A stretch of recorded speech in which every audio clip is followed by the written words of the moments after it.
시간이 되었으므로 2021년도 10월 26일 화요일 아침 예배를 시작하겠습니다. 다 같이 사도신경으로 우리의 신앙을 고백하겠습니다.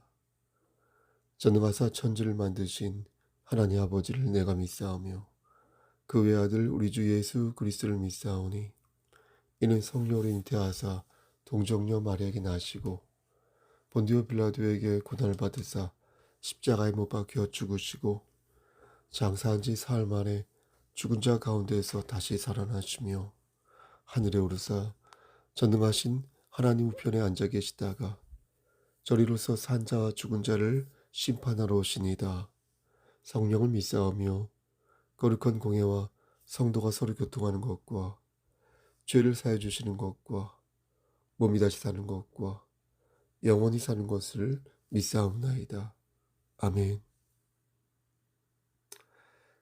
사랑과 은혜가 풍성하신 하나님 아버지, 하나님의 크신 사랑을 진심으로 감사드립니다. 오늘도 우리에게 새로운 시간을 허락하셔서 이 시간 속에서 하나님의 성을 찬양할 수 있도록 허락하여 주시는 애 감사합니다. 하나님, 우리가 받은 은혜를 감사히 여길 수 있도록 하시고 우리에게 주신 건강한 육체를 하나님을 위하여 사용할 수 있도록 하시고 하나님의 사랑이 우리 안에 나타나서 우리가 하나님 말씀에 합한 삶을 살 수 있도록 우리 스스로 늘 노력하며 다름질할 수 있는 그런 열정적이고 합당한 그리스도인이 될 수 있도록 하여 주시옵소서. 사랑 안에 두려움이 없고 온전한 사랑이 두려움을 내쫓나니 두려움에는 형벌이 있음이라. 두려워하는 자는 사랑 안에서 온전히 이루지 못하였느니라. 우리가 사랑하면 그가 먼저 우리를 사랑하셨음이라 말씀하셨사오니 하나님, 우리에게 주신 그 사랑을 잘 받들고 그 사랑 안에서 이 힘든 삶을, 이 어려운 삶을 승리하여 나아갈 수 있도록 우리의 심령을 붙잡아 주시옵소서. 우리는 한 치 앞도 내다볼 수 없는 연약한 존재입니다. 하나님, 그러나 우리는 하나님의 자녀로서 그리스도의 마음을 품은 자로서 우리 안에 생명의 성령의 법이 있는 줄 믿사오니 주여 끝까지 우리를 붙잡아 주시고 우리가 나고자 되지 아니하도록 천국 백성으로서 끝까지 살아남을 수 있도록 우리를 눈동자처럼 붙잡아 주시옵소서. 하나님께서 함께하지 아니한다면 우리는 아무것도 할 수 없사오니 주여 부족한 우리를 끝까지 지켜주시고 말씀 안에서 아름다운 지혜를 얻는 가운데 이 세상에서 머리가 되고 꼬리가 되지 아니하도록 그럼으로써 하나님께 영광을 돌리는 삶을 살 수 있도록 붙잡아 주시옵소서. 심신이 연약한 우리의 지체들 찾아가 주셔서 그들을 살려주시고 그들을 다시 일으켜 세워주시옵소서. 우리의 자녀들에게 솔로몬의 지혜와 아브라함의 믿음을 허락하시고 우리의 부모님들에게 영육의 강건함을 허락하셔서 육신의 장막이 벗어지는 그날에 이를 때까지 하나님 장중에 붙잡아 주시옵소서. 우리의 지체들 머리 위에 함께 하시사 저들에게 주어진 달란트를 잘 활용할 수 있도록 하시고 겸손히 영혼의 무릎을 꿇어 하나님을 경외함으로 말미암아 지나치게 위축되지도 아니하고 지나치게 교만하지도 아니하고 본질을 가지고 중심을 가지고 당당하게 그러나 겸손하게 하루하루를 살아갈 수 있도록 은총을 베풀어 주시옵소서. 우리 송석교회가 구원의 방주로 부족함 없는 방주가 될 수 있도록 하시고 많은 죽어가는 어린 양들이 이곳에서 주님을 영접하고 거듭나서 하나님의 자녀로 등극될 수 있도록 붙잡아 주시옵소서. 하나님, 우리 자신이 말씀 안에서 정말로 성화되는 삶을 살기를 소원합니다. 외면치 마시고 끝까지 함께 하셔서 성화된 삶 속에서 하나님을 기쁘시게 하는 삶을 살 수 있도록 붙잡아 주시고 우리 안에 있는 하나님의 형상을 바르게 보존하여 그리스도의 마음을 품음으로 말미암아 하나님을 기쁘시게 하는 삶을 살 수 있도록 도와주시옵소서. 부족한 저에게도 함께하여 주시옵소서. 예수 그리스도인 받들어 감사하며 기도드렸사옵나이다. 아멘. 하나님 말씀 창세기 1장 25절에서 31절 말씀입니다. 창세기 1장 25절에서 31절 말씀입니다. 구약성경 맨 앞에 있습니다. 25절입니다. 하나님이 땅의 짐승을 그 종류대로, 가축을 그 종류대로, 땅에 기는 모든 것을 그 종류대로 만드시니 하나님이 보시기에 좋았더라. 하나님이 이르시되 우리의 형상을 따라 우리의 모양대로 우리가 사람을 만들고 그들로 바다의 물고기와 하늘의 새와 가축과 온 땅과 땅에 기는 모든 것을 다스리게 하자 하시고 하나님이 자기 형상 곧 하나님의 형상대로 사람을 창조하시되 남자와 여자를 창조하시고 하나님이 그들에게 복을 주시며 하나님이 그들에게 이르시되 생육하고 번성하여 땅에 충만하라. 땅을 정복하라. 바다의 물고기와 하늘의 새와 땅에 움직이는 모든 생물을 다스리라 하시니라. 하나님이 이르시되 내가 온 지면에 씨 맺는 모든 채소와 씨 가진 열매 맺는 모든 나무를 너희에게 주노니 너희의 먹을거리가 되리라. 또 땅의 모든 짐승과 하늘의 모든 새와 생명이 있어 땅에 기는 모든 것에게는 내가 모든 푸른 풀을 먹을거리로 주노라 하시니 그대로 되니라. 31절 하나님이 지으신 그 모든 것을 보시니 보시기에 심히 좋았더라. 저녁이 되고 아침이 되니 이는 6째 날이니라. 아멘.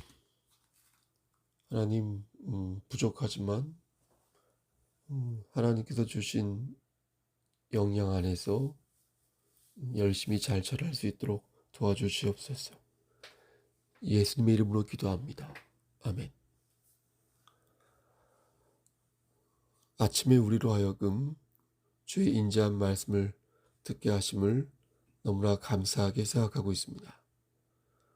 여러분, 우리는 주님을 의뢰하지 않습니까? 우리가 다닐 길을 알게 하시고 우리의 영혼을 주께 드림으로 말미암아 나날이 우리의 삶이 풍성해짐을 우리는 믿고 있습니다. 여러분, 그러한 마음으로 그러한 믿음으로 오늘 말씀에서 은혜를 받으시기를 소원합니다. 밤새도록 글을 쓰고 나서 다음날 아침에 읽어보면 여러분 한두 번쯤 다 경험해 보셨을 것입니다. 글이 영 마음에 안 들 때가 많습니다. 낮은 우리의 생각을 바싹 구운 김처럼 만들어주는 것 같습니다. 그래서 지난밤에 보이지 않았던 흠이 보이고 왜 그랬을까? 내가 왜 그렇게 쓰고 그렇게 말했을까? 후회가 되는 것입니다. 하지만 다시 쓰건 다시 말해도 여전히 부족하고 다시 쓰고 다시 말해도 여전히 부족하고 흠이 있어서 어느 순간에는 어떻습니까? 에이 모르겠다. 생긴 대로 살자 하면서 돌진하는 것입니다. 이렇게 우리는 매일매일 무능하고 유한한 인간의 모습을 스스로 보면서 다시금 하나님의 은혜를 찾게 되는 것입니다. 하나님밖에 없구나. 역시 생긴 대로 살아도 불안하니까 걱정되니까 역시 하나님을 의지할 수밖에 없게 되는 것입니다. 하나님 전능하시기에 부족하거나 고칠 일이 없으십니다. 그 자체로서 완전하시며 그 자체로서 절대적인 주권을 갖습니다. 25절 말씀 보면 하나님께서 모든 피조물들을 창조하신 후에 보시기에 좋았다라고 말씀하십니다. 이는 부족함이 없고 고칠 게 없다는 것입니다. 날아다니는 새와 뛰노는 사슴과 헤엄치는 바다 사자를 보시고 좋았어 라고 생각하신 것입니다. 31절 말씀을 보면 하나님께서 인간을 창조하시고 이제 모든 것을 다 지으신 후에 이렇게 표현하십니다. 하나님이 지으신 그 모든 것을 보시기에 심히 좋았다. 그러니까 그냥 좋은 게 아니라 아주 아주 좋았다. 매우 좋았다. 라는 것입니다. 그러니까 완전하신 분이 완전히 좋았다. 훌륭하신 분이 훌륭하게 생각했다. 꼭 맞는다. 요즘 말로 대박이다. 라는 것입니다. 얼마나 흡족하고 기분이 좋으셨으면 심히 좋았다. 예? It was very good. 심히 좋았다. 이렇게 말씀하셨을까요? 지금 우리가 생각해봐도 지구는 완벽 그 자체로 보입니다. 여러분 생각해 보십시오. 최고의 장인이 빚은 작품이 어떻게 최고가 아니 될 수 있겠습니까? 아마 그때에는 허리케인도 없었을 것입니다. 그때는 추운 한파도 없었을 것입니다. 미세먼지나 메마른 가뭄, 홍수도 없었을 것입니다. 인류를 죽음으로 몰고 간 여러 바이러스도 당연히 없었을 것이며 그 어떤 질병과 위험한 물질도 당시에는 없었을 것입니다. 당연히 살인도 없었죠. 빈부의 차이도 없었죠. 우울함과 무기력함도 없었을 것입니다. 그러니까 완전히 좋을 수밖에 없었던 것입니다. 이보다 더 좋을 수는 없었던 것입니다. 하나님께서는 인간에게 모든 생물을 다스릴 수 있는 권한을 주셨습니다. 그리고 다른 피조물들과는 달리 인간에게만 더 큰 은총을 베푸셨습니다. 왜 그러셨는지는 모르겠습니다. 왜 많은 생물 중에 인간을 선택하여 은총을 베푸셨는지 그건 하나님만이 아실 일입니다. 소설가가 아니라면 굳이 그것을 따져서 변론할 필요가 없습니다. 유익하지 않은 변론을 하면서 신앙의 초심을 잃는 것은요, 결코 지혜로운 행동이 아닙니다. 무식한 변론을 하는 자, 유익하지 않은 변론을 하는 자, 그런 자를 우리는 사실 경계해야 합니다. 창조주 하나님의 주권을 인정하면서 우리에게 주신 은총을 감사히 여기면 되는 것입니다. 하지만 하나님께서는 성경을 통하여 당신님의 뜻을 어느 정도 보여주셨습니다. 하나님께서 인간을 하나님의 형상으로 만드시고 다른 동물과 구별하여 지으신 이유는 인간을 특별한 존재로 만드시기를 원하셔서 그런 것입니다. 그 중심에는 예배가 있습니다. 하나님께서는 예배를 받기를 원하셨습니다. 여러분 생각해 보십시오. 우리가 어떤 특정한 사람을 사랑할 때 거기에는 특별한 감정이 있지 않겠습니까? 그를 더 사랑하고 그를 더 좋아하면서 그에게 사랑을 받고 싶은 마음이 드는 것은 당연한 것입니다. 자녀들 중에도 마음이 더 가는 자녀가 있습니다. 그게 첫째 아들이라면 바로 그 첫째 아들을 통해서 내가 더 큰 기대를 갖게 되는 것입니다. 하나님께서는 인간에게 그 기대를 거신 것입니다. 다른 피조물들보다 인간에게 더 많은 마음과 더 많은 은총을 줌으로써 더 큰 기대를 품으신 것입니다. 다시 말해서 더 사랑함으로써 특별히 주신 것이 그것이고 그로써 더 많은 것을 기대하셨던 것입니다. 세상 사람들은 종종 이렇게 묻습니다. 만약 하나님께서 인간에게 자유의지를 허락하지 않으셨다면 인간은 온갖 불행을 경험하지 않았을 것이다. 결과적으로 태풍도 없었을 것이고 암도 없었을 것이고 가난이나 기근도 없었을 것이고 우리가 아는 모든 불행한 요소들이 아예 없었을 것이다. 그러니 이 모든 불행은 인간의 잘못이라기보다 하나님의 잘못이 더 큰 것이다. 원인을 제공한 분이 하나님이시니 하나님이 그것을 보상하시고 해결하셔야 한다. 여러분 그러한 의견에 동의하십니까? 이런 생각은 잘못된 생각입니다. 우리의 불행은 죄에서부터 왔지 하나님에게서 온 것이 아닙니다. 하나님께서 우리에게 자유의지를 주신 것은 사실이지만 분명한 것은 그 의지를 잘못 사용한 쪽은 하나님이 아니라 인간이었다는 것입니다. 왜 어린아이에게 칼을 쥐어 주셨냐고요? 그렇지만 않았으면 잘 먹고 잘 살았을 텐데 왜 그러셨냐고요? 그럼 이것은 하나님의 명백한 잘못이라고요? 그렇지 않습니다. 하나님께서는 칼을 가지고 요리를 하라고 하셨지 칼 가지고 사람을 찌르라고 하지 않으셨습니다. 여러분, 어린아이가 칼 가지고 요리를 하다가 손이 다칠 수는 있습니다. 손이 베일 수는 있습니다. 실수할 수 있습니다. 하지만 여러분, 칼 들고서 어린아이가 사람을 죽일 수는 없는 법입니다. 여러분, 그것은 실수가 아니라 작정을 하고 범죄를 저지른 것입니다. 그런데 아담과 하와는, 그리고 가인은 해서는 안 될 일을 하고 만 것입니다. 그것은 누가 봐도 실수가 아니라 적극적인 죄였습니다. 의도적인 죄였습니다. 작정한 죄였습니다. 그들은 하나님이 하지 말라고 한 것을 하였습니다. 용서를 빌어야 할 순간에 변명하였고, 무릎을 꿇어야 할 순간에 숨게 급급하였습니다. 실수가 아니라 그건 작정하여서 지은 죄이다. 전적으로 인간의 자발적인 잘못에서부터 온 죄였습니다. 인간에게 주신 자유의지를 가지고 시비를 거는데 자꾸만 그 또한 마찬가지. 자유의지를 주지 않았다면 이런 문제가 발생하지 않았을 거라고 하는데 하나님의 주권을 무시하는 생각, 그런 발언입니다. 하나님은 인간을 인형으로 만든 게 아닙니다.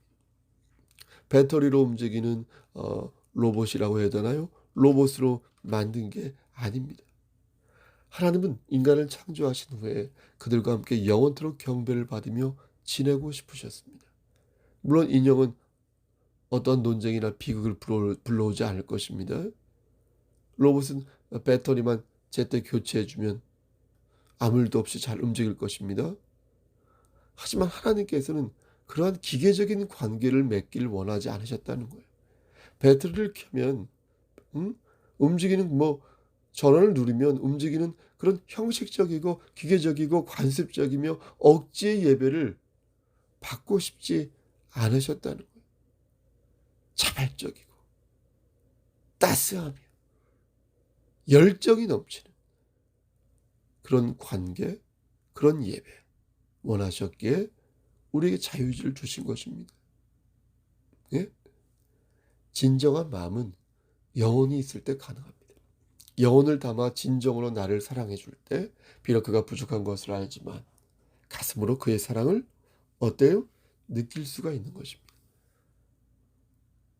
그렇듯 하나님께서는 우리에게 살아 숨쉬는 사랑스러운 고백과 기도를 원하시는 것입니다. 사랑하는 성도 여러분, 지금도 우리의 마음속에는 자유의지가 있습니다. 비록 상당 부분 이 의지가 훼손되고 변질된 것은 사실이지만 우리는 주께서 주신 이 의지를 잘 사용하여 다시금 하나님을 기쁘시게 하는 삶을 사는데 박차를 가야 할 것입니다. 주의 은혜를 붙잡고 오늘도 여러분이 서 있는 그 자리에서 예수의 향기를 발해야 할 것입니다. 주님 앞에 무릎을 꿇는 것은요, 이 세상에서 가장 현명한 행동이라고 생각합니다. 늦지 않았어요. 다시 시작하면 됩니다. 하나님께 지혜를 간구하면서 내가 하나님의 자녀임을 여러분이 서 있는 그 자리에서 선포하시면 됩니다. 사람들의 시선을 의식하지 마십시오. 마귀가 쳐놓은 올가미에 미리부터 쫄지 마십시오. 그러므로 이제 그리스도 예수 안에 있는 자에게는 결코 정죄함이 없다. 이는 그리스도 예수 안에 있는 생명의 성령의 법이 죄와 사망의 법에서 너를 해방하였습니다. 여러분 이를 믿으십니까? 생명의 성령의 법이 죄와 사망의 법에서 여러분들을 해방하였음을 여러분 믿으십니까? 그렇다면 담대히 오늘을 사십시오. 담대히 복음을 증거하시고 불의와 맞서 싸우십시오. 하나님께서는 여러분들을 이제부터 영원까지 지켜주실 것입니다. 말씀 마칩니다. 하나님께서는 인간을 창조하신 후에 보시기에 심히 좋았다. 심히 좋았다. 이렇게 말씀하셨습니다. 심히 좋았다고 말씀하신 하나님의 마음에 인간은 비수를 꽂았고 그리고 그 죄를 하나님께 덤터기를 씌웠습니다. 그러나 예수 그리스도의 은혜로 말미암아 인간은 달라질 수 있는 기회를 얻게 되었습니다. 그리고 실제 달라졌습니다. 우리는 그런 자를 누구라고 부릅니까? 예? 그리스도인이라고 부릅니다. 그리스도의 마음을 품은 자. 그리스도인은 하나님을 기쁘시게 하는 삶을 살고자 최선의 노력을 다합니다. 그런데 만일 그리스도인이 하나님을 모르는 사람처럼 행동한다면 그것처럼 안타깝고 슬픈 일이 어디 있을까요? 세상에 악을 들어오게 한 자는 인간입니다. 인간은 이로써 죄인이 되었고 죄의 사슬에 매여 지금도 고난을 겪고 있습니다. 하지만 인간은 그 전에 하나님의 형상으로 지어진 존재입니다. 그리고 우리는 그것에 더하여 선택된 주의 백성이요 하늘의 권속입니다. 많은 그리스도인들이 인간이 품고 있는 죄에 대해서 말을 합니다. 틀린 말이 아닙니다. 하지만 우리는 그 전에 우리가 하나님의 형상으로 지어져 하나님을 기쁘게 하였던 존재라는 사실을 잊어서는 아니 될 것입니다. 그리고 나아가 생명의 성령의 법이 죄와 사망에서 우리를 해방하였음을 놓치지 말고 기억해야 할 것입니다. 우리 형제 자매 중에서 신앙의 열정을 잃은 자가 있습니까? 오랫동안 하나님의 곁을 떠나서 탕자와 같은 삶을 사는 자가 혹시 있습니까? 이제 탕자가 되기 위해 주님의 곁을 떠나려 하는 자가 있습니까? 찬양하지 않고 기도하지 않고 말씀 보지 않으면서 내가 언제 주님을 섬겼지? 내가 언제 고난 중에 주님을 의지하였던가 되물으며 자신의 정체성을 부인하고 정체불명의 정체성을 스스로 떠안으려 하는 우리의 형제와 자매가 혹시 있습니까? 저는 그들에게 말하고 싶습니다. 우리는 하나님의 형상으로 지어진 피조물이다. 하나님을 기쁘시게 하였던 존재이다. 우린 죄를 지었지만 그 전에 하나님을 기쁘시게 하였던 만물의 영장이다. 그리고 우리는 주의 은혜로 거듭나게 된 그리스도인이다. 아멘. 사랑하는 형제 자매님, 우리에게는 악을 물리칠 수 있는 주의 은혜가 각인되어 있습니다. 그것은 나의 공로가 아니라 하나님의 전적인 은혜로 주어진 선물이기에 죄의 그늘 아래 있어도 여러분 너무 늦었다고 생각하지 마십시오. 죄를 지어도 너무 크게 죄책감에 빠지지 마시고 그 자리에서 훌훌 털고 일어나 다시 주의 품으로 안기시기를 소원합니다. 만약 주의 품으로 돌아오기 쑥스럽고 어색하다면, 난처하다면 다시 주의 명료한 말씀에 여러분의 영혼을 의탁하시길 바랍니다. 하나님의 사랑이 우리에게 이렇게 나타난 바 되었으니 하나님이 자기의 독생자를 세상에 보내심은 그로 말미암아 우리를 살리려 하심이라. 사랑은 여기 있으니 우리가 하나님을 사랑한 것이 아니요 하나님이 우리를 사랑하사 우리 죄를 속하기 위하여 화목제물로 그 아들을 보내셨습니다. 요한일서 4장 9절에서 10절 말씀. 우리를 살리신 하나님의 사랑을 마음에 새기시고 주님의 품에서 참 평강을 누리는 오늘 하루가 되시기를 주님의 이름 받들어 간절히 축원합니다. 아멘. 주의 기도하실까요? 하늘에 계신 우리 아버지여, 이름이 거룩히 여김을 받으시오며 나라의 마옵시며 뜻이 하늘에서 이루어진 것 같이 땅에서도 이루어지이다. 오늘날 우리에게 일용할 양식을 주시옵고 우리가 우리에게 죄진 자를 사하여 준 것 같이 우리의 죄를 사하여 주시옵고 우리를 시험에 들게 하지 마시옵고 다만 악에서 구하옵소서. 나라와 권세와 영광이 아버지께 영원히 있사옵나이다. 아멘. 예배를 마쳤습니다. 저작권 문제로 음악을 연주를 피아노 반주를 하지 않고 있습니다. 올리지 못하고 있습니다. 여러분 이해해 주시고요. 가급적 찬양도 준비하면서 예배를 앞으로 드리도록 노력하겠습니다. 여러분 무슨 일 있으면 연락 주시고요. 그리고 부족하지만 제가 상당히 부족하지만 저를 위해서 기도해 주시면 그래도 조금 업그레이드된 목사가 될 수 있지 않을까 싶습니다. 여러분 건강 유의하십시오. 그리고 돌아오는 주일날 30일 날 최민아 자매가 결혼을 합니다. 시집을 가는데요. 교회 차가 운행이 됩니다. 오후 5시 반으로 알고 있는데 강남입니다. 원하시는 분은 미리 말씀해 주시면 함께 떠날 수 있겠습니다. 한 번 더, 혹은 몇 번 더 광고하도록 하겠습니다. 여러분 오늘 하루도 승리하십시오. 샬롬.